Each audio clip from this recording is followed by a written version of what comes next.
안녕하세요, 주꾸미입니다. 해외 증시부터 먼저 보고 가겠는데요. 실제로 보면 금요일 날 다 돌려주면서 끝난 걸 볼 수가 있을 것 같습니다. 보신다면 이날부터 떨어졌는데 한 번만에 회복했다는 걸 볼 수가 있을 것 같습니다. 나스닥 같은 경우도 이날 떨어졌던 양만큼을 이미 회복을 다 했다. S&P의 경우는 또다시 신고가를 찍었다는 걸 볼 수가 있을 것 같습니다. 그래서 결론적으로 봤을 때 해외 증시 상황으로만 보면 당연히 호재로 받아들일 수 있을 거라고 생각이 들고요. 하지만 이 상황에서 좀 조심해야 될 게 있다고 생각이 들어요. 뭐냐면 백신 접종률 같은 걸 따지는 겁니다. 백신 접종률이 다 알다시피 미국은 거의 다 백신이 맞았어요. 그래서 델타 바이러스가 어떻게 받아들일 수 있다? 그냥 일시적인 하락으로 받아들여졌을 수도 있다 라고 생각을 할 수도 있다는 겁니다. 우리나라의 경우는 어떻습니까? 대한민국은 아직 그 정도 수준은 아니죠. 미국 수준은 아니에요. 물론 우리나라도 지금 백신 접종률이 상당히 올라오고 있지만 아직 미국 수준은 아니기 때문에 혹시라도 백신 접종률 때문에 주가가 금방 반등을 하는 경우라면 어쨌든 우리나라는 조금 더 지켜봐야 될 수도 있다는 생각은 듭니다.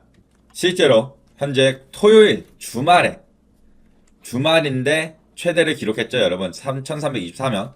나흘째 1300명대라고 하는데 이거는 당연히 좋은 게 아니에요. 왜? 다 알다시피 주말에는 검사율이 떨어져요.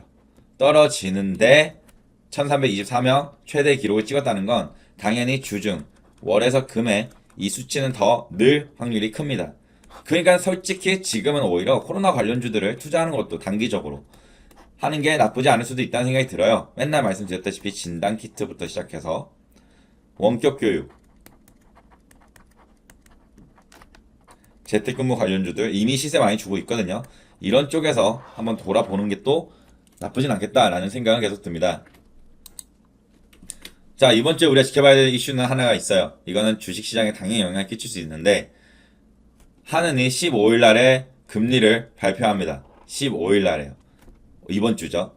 근데 이걸 동결할 거라고 생각하는 이유는 뭐예요? 그렇죠. 코로나가 다시 또 기승을 부리는데 여기다 금리를 올려버리면 사람들이 피해를 많이 볼 수 있을 거라고 생각이 들기 때문에 지금 동결을 할 수 있다고 생각이 드는 건데 아무튼 우리가 이것도 예의주시는 해야 되는 상황 중에 하나입니다. 자, 이제 큰 틀은 받고 세부적으로 들어가겠습니다. HMM이죠. HM 같은 경우 되게 재밌는 기사가 있어갖고 봐봐요. 투자 의견 상향 비율 상위에 HMM 뭐 이런 애들이 있대요. 이것만 보면 기분 좋아 보이죠. 보시면 HMM의 상향 비율은 18.18%. 욕을 많이 하네요. 아무튼 11개의 증권보고서가 보고서를 냈고 2개가 투자 의견 상향, 2개는 투자 의견 하향. 아무튼 2개가 상향을 했으니까 2분의 11을 한 것 같습니다. 근데 바로 여기서는 또 하향 비율 탑5가 돼요. 똑같은 사람이 썼습니다. 권현진이라는 사람이 쓴 건데 HMM은 2개의 증권사 투자자 하향. 그러니까 말씀드리신 게 뭐냐면 이 기사 그냥 버리세요, 여러분. 컨센서스 되게 우리가 참고해야 할 만한 지표인 건 사실이지만 이거 쓰레기 기사 같아요. 버리겠습니다. 자, 그래서 지금 이제 우리가 다 알다시피 이 얘기 또 갖고 왔지만 9주 연속으로 최고가를 찍었죠. 지금 3,900 얼마죠?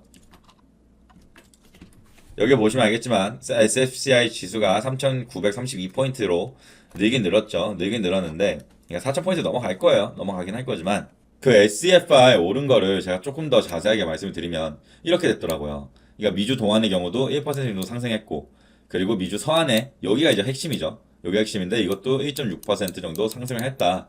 그러니까 여전히 SCFI 지수만 봤을 때는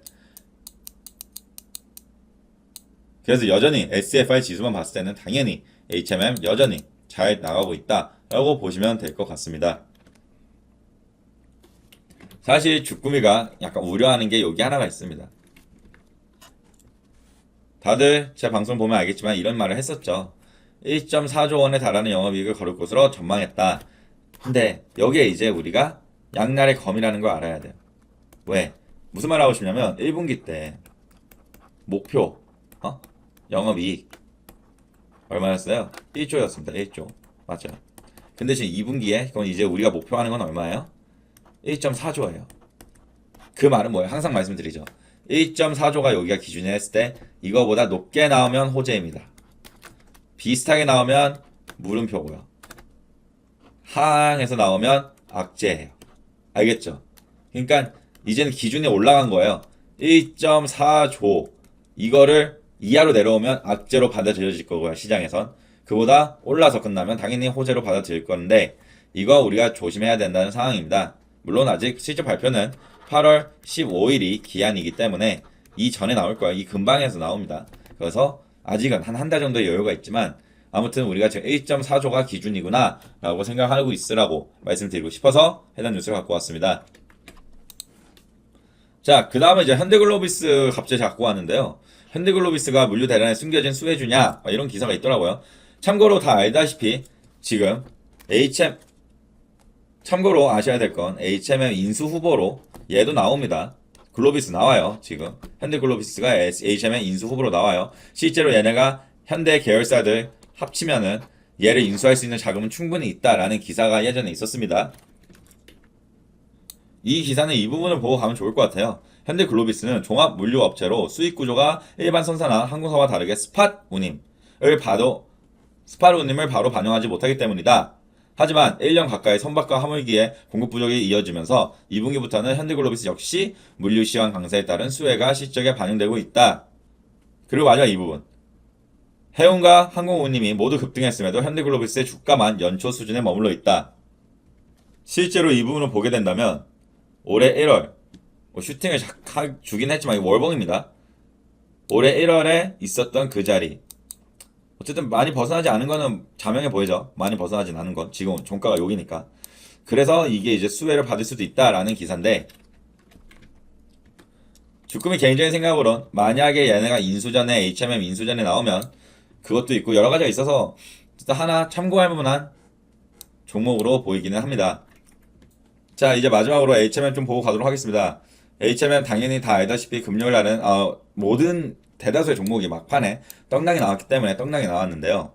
일단 월요일 날 당장 내일 이거를 돌려줄 수 있을지는 일단 분명히 주꾸미가 생각할 때는 과대 낙폭이라고 생각이 드니까 시초가에는 말아 올려서 시작할 수 있다고 충분히 생각이 듭니다.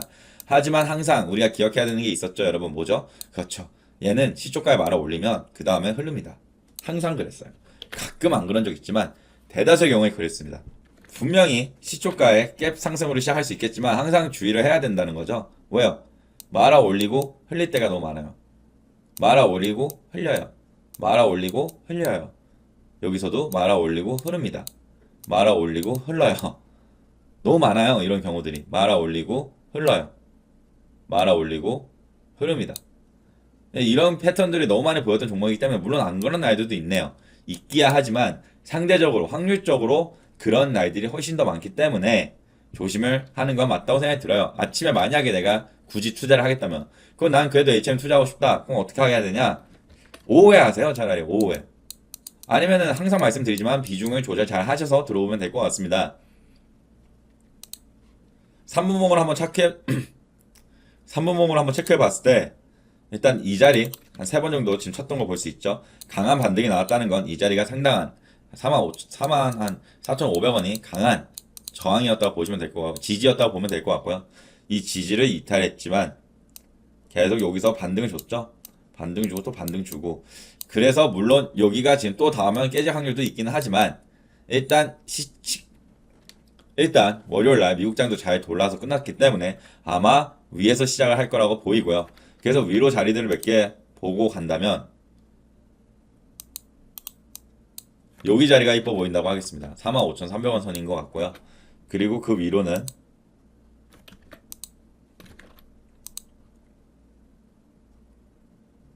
여기 정말 이쁜 자리네요. 45,700, 45,800원 1% 정도 차이밖에 안 나기 때문에 그러면 여러분들이 이제 판단하면 됩니다. 여기서 내가 들어갔지. 당연히 여기서 들어가는 게 더 낫긴 하겠죠. 더 낮은 가격이니까. 근데 예컨대 이렇게 시작했으면 그럼 이제 지지를 어디서 받을 거냐인데 여기서 얘가 지지받고 턴을 할 것 같다. 아니다. 여기서 지지받고 턴할 것 같다. 여러분들이 판단을 하면서 추매를 하시면 될 것 같습니다. 그 다음으로 이쁜 자리는 여기 자리가 이쁘다고 생각할 수 있을 것 같습니다. 46,600원 선인 것 같고요. 어쨌든 플러스 마이너스 1% 정도까지는 이해를 해주시면 될 것 같습니다. 종목별 투자자를 보게 된다면 뭐 봤던 거지만 확실히 아직도 안 좋다는 거 말씀드릴 거예요. 개인들만 사고 있기 때문에 안 좋고 공매도 추이를 봤을 때 일단 어마어마하게 공매도 쳤다는 거. 근데 이거는 뭐 일시적일 수 있기 때문에 너무 걱정할 건 아닐 수도 있다고 생각이 들고요. 단 여기서 대차 거래가 또 엄청나게 늘었다는 걸 볼 수가 있을 것 같네요. 금요일 날 엄청나게 늘었기 때문에 아무튼 확실히 이 공매도 스탠스는 고가다라고 생각이 든다고 저는 생각이 듭니다. 아무튼 여러분 오늘 방송 여기까지고요. 언제나 열심히 하셔서 언젠가는 주린이어서 주부가 되시길 바랍니다. 감사합니다.